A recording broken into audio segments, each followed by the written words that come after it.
জয় হরিচাঁদ, জয় গুরুচাঁদ।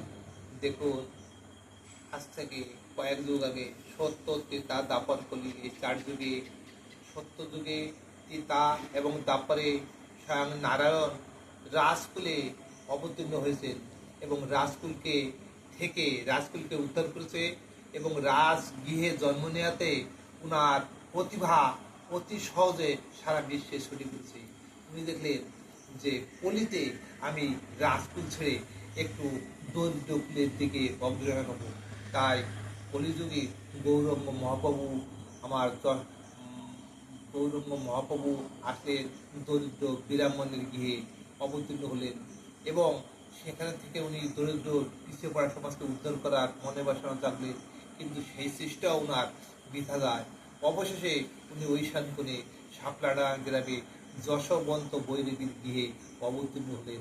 যশবন্ত বৈরাগী এক দরিদ্র বৈরাগী ছিলেন, যার ঠাকুরের কথা বলতে উনার অশ্রুতে ওনার বক্ষ ভেসে যেত। ঠাকুর চিন্তা উনি সবসময় মগ্ন। উনি কি খাবে, কি করবে, এই দিকে ওনার লক্ষ্য ছিল না।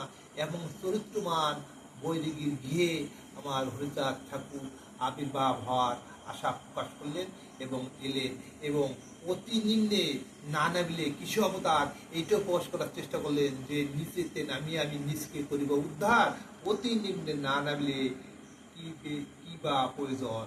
জয় হরিচাঁদ, জয় গুরুচাঁদ।